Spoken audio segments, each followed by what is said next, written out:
กระจกที่เฮาเบิ่งอยู่ทุกวันคือตัวตนที่แท้จริงของเฮาหรือบ่หรือว่าเป็นเพียงเงาสะท้อนหรือว่าเป็นสิ่งที่ทุกคนอยากเห็นแต่บ่มีใครเข้าใจในความเป็นจริงที่เป็นและบ่มีใครเข้าใจในตัวตนที่แท้จริงของเฮา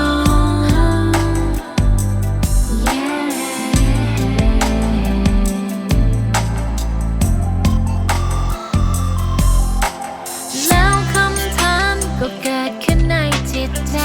ความเป็นจริงมันเริ่มจะเห็นในใจวันI just need someone who can accept the real me ขอเพียงใครคนนั้นบ่ต้องเป็นคนที่มาจากฝันเพียงแต่พร้อมจะจับมือกันยอมรับความเป็นจริงถ้าฮับในสิ่งที่ดีต่อกันแล้วจะฮับในสิ่งที่เป็นตัวเฮาได้หรือบอกขอเพียงความเข้าใจ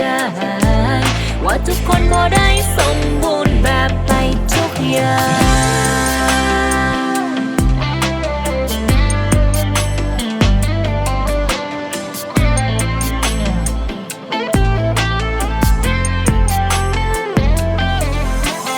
หลายคน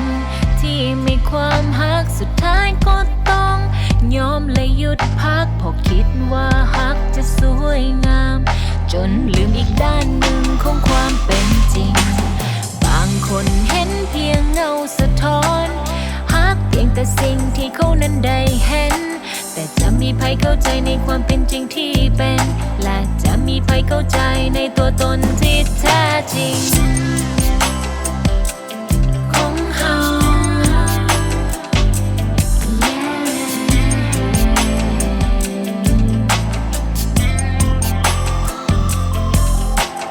แล้วคำถามก็เกิดขึ้นในจิตใจความเป็นจริงมันเริ่มจะเห็นในใจวัน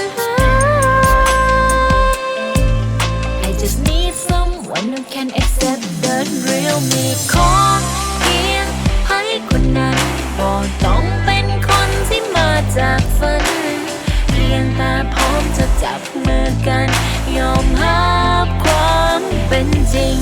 ถ้าฮับในสิ่งที่ดีต่อกันแล้วจะฮับในสิ่งที่เป็นตัวเฮาได้หรือบอกขอเพียงความเข้าใจว่าทุกคนบ่ได้สมบูรณ์แบบไปทุกอย่างหากมีใครจากคนมาบอกว่าฮักเขาความหมายของเขาจะเป็นแบบใดกันเขาจะฮับสิ่งที่เฮาเป็นหรือจะฮักเพียงภายนอกที่เห็นเขาจะฮับได้หรือบอกเขาจะฮับได้หรือบอก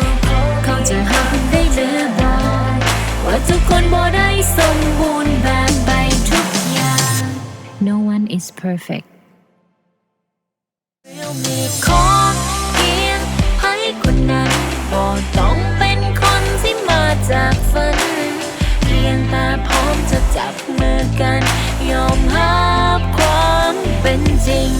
ถ้าฮับในสิ่งที่ดีต่อกันแล้วจะฮับในสิ่งที่เป็นตัวเฮาได้หรือบอกขอเพียงความเข้าใจ